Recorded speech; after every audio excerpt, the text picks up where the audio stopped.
So, kain tayo ng breakfast. So, may niluto kong tapa, tuyo, at saka itlog. So, dahil gusto kong may suka, kukuha tayo ng konting bagoong. Yan, bagoong. So, bagoong.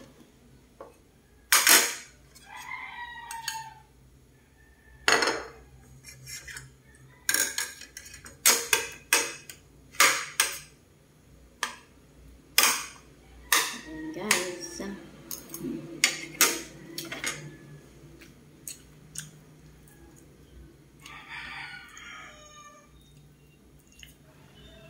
So, yung mga mare, dahil gusto ko mag-ulam ng tuyo ngayong tag-ulan, parisan ng fried rice na may alamang at itlog. Ayan mga mare, kain tayo. Ang sarap kumain ng tuyo, ng parisan ng itlog at sangag.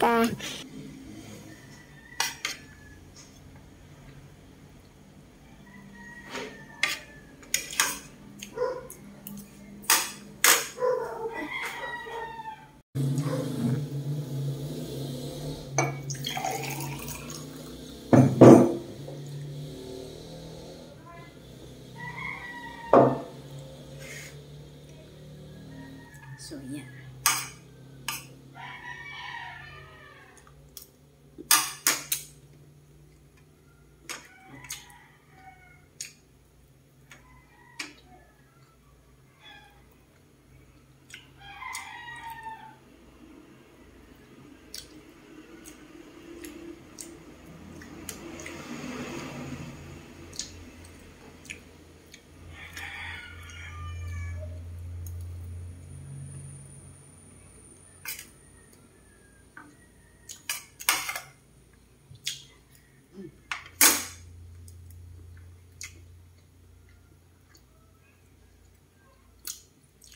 Heavy breakfast na tayo ngayon, ha?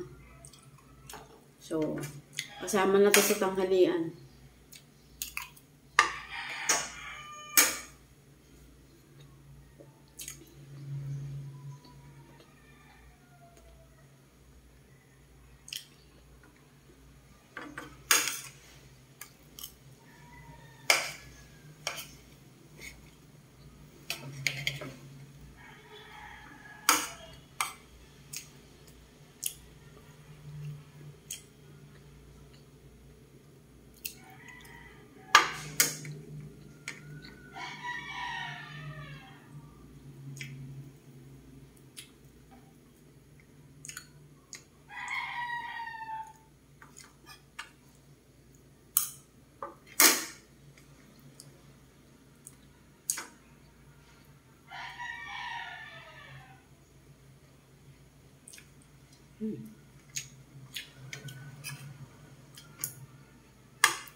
Alam niyo ba maulan ngayon?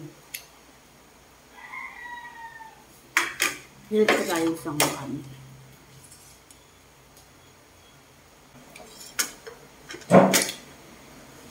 Masarap kasi partneran yung tuyo, itlog, tapos na may sawsawang suka, tapos may bagoong.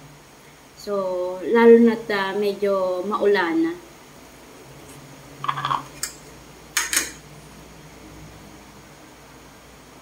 Maulan-ulan kasi dito ngayon. So, tignan nyo. Kaya, ngayon ako ulit ng ganitong pagkain. So, nakikita nyo ba? Ayan, o. So, ayan. Maulan siya. Ayan. So, ayan. So, may nakasabit pa dun, o.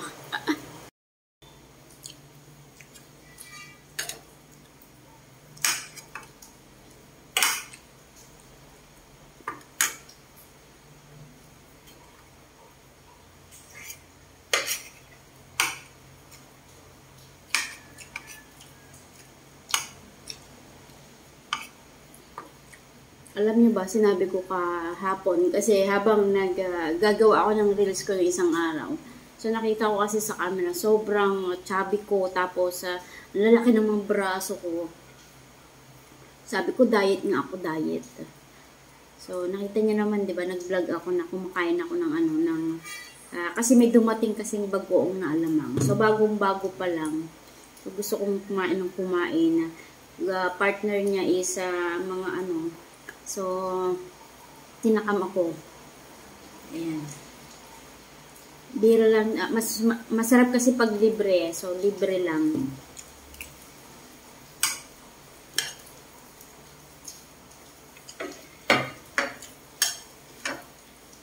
So, ayan. Nakaugalian ko na kasi na, ayan, ng bagong na alamang.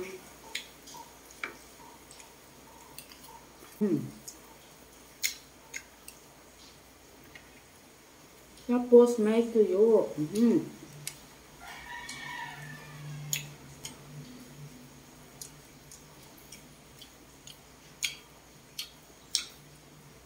Alam niyo guys, huwag kayo may tuyo ang ulam niyo. Kasi sobrang sarap.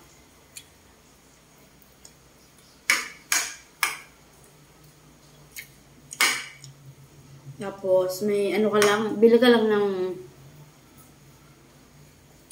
1/4 na bagong na alamang. Tapos, ampalaya. So, may ampalaya kasi siya. So, nilagyan kasi siya nila inay ng ampalaya. Ayan. So, gusto din ng mga anak ko kasi to. Nilalagyan nila ng supa. Tapos, may konting karne. Meat siya. Ginisa siya sa kamatis. So, ayan. Kaya, yan, inuunti-unti namin. Tapos, tamang-tama, may stock kami na tuyo. Tapos, itlog. So, ayan. So, ito naman nakikita nyo na isa-istapa. So, hindi tayo masyado sa karne. Kasi, wala lang. Konti-konti lang. Kakain man tayo ng karne is konti lang. Masarap pa rin ang tuyo. Sarap.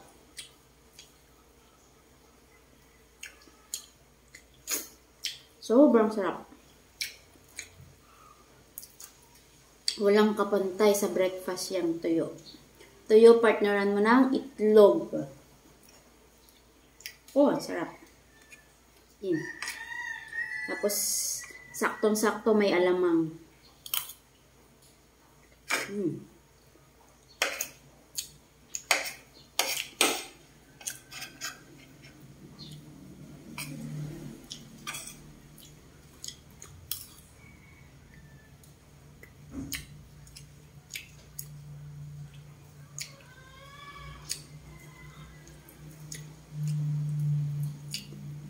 Makakalimutan mo talaga mag-diet.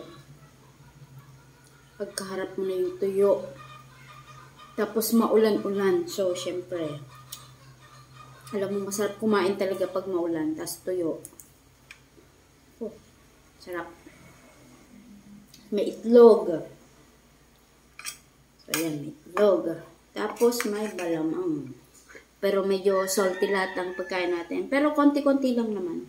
Kasi itong alamang kasi may siya, may ampalaya, may meat, tas ginisa sa kamatis. Yan.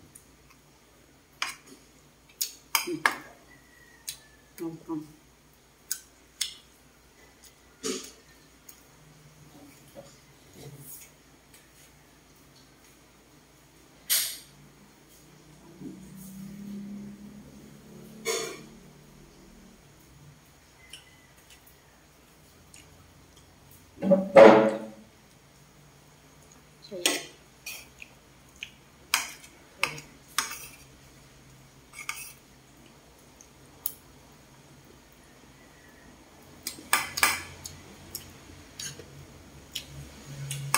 So guys, nakadalawang rice na ako, nakadalawang na ako. So, hindi ko naman pwedeng ubusin na lang ubusin, di ba? Kahit nasabihin ng for the views. So, syempre, medyo tayo. Pero pwede naman yan mamaya.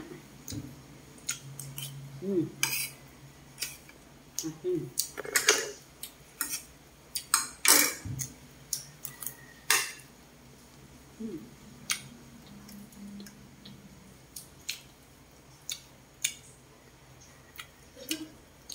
ko pang humirit. Kaso, syempre, mahirap naman mag-only rice tayo. Maalat pa naman yung kinakain natin. Pero inahaluan ko siya ng suka. Tapos, konting may rice. Tapos na,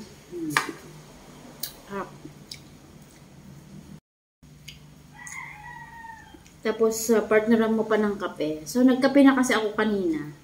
So, ang ginagawa ko kasi is, pag bagong gising ako, habang nagbe-breakfast ako, so, ayun, magpwede na lang ako. So, ang ginagawa ko kasi, pag bagong gising ako, so, diretso timpla ako ng kape. Habang gumagawa ako, nagluluto. So, ayan. So, nag-prepare kasi ako ng breakfast ng mga bata. So, ganito rin yung breakfast nila. Start na kasi ng klase. So, kakain na kasi ako niya na siguro after 1 hour, 1 hour and a half, na nakaalis na yung mga bata. Saka pala ako na kumakain yan. So, kasi minsan kasi sinasabay ko na yung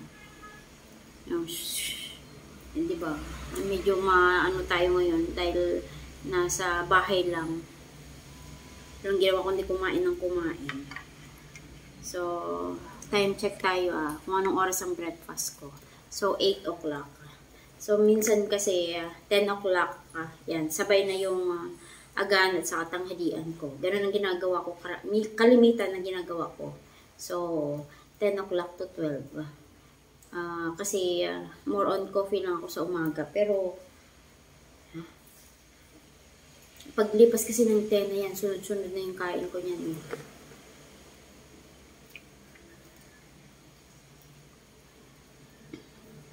Sobrang sarap ng tuyo.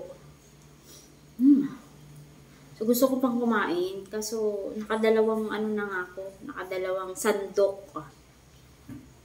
Ulan pa naman. So, ang sarap kumain.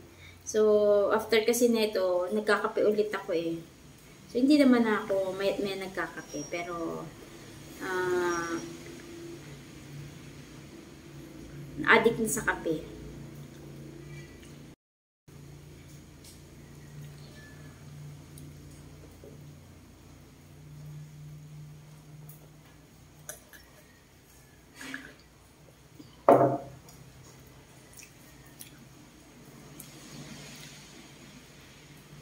Hindi ko alam kung may bagyo ba ngayon o ano. So, basta ang alam ko, masarap kumain pag maulan.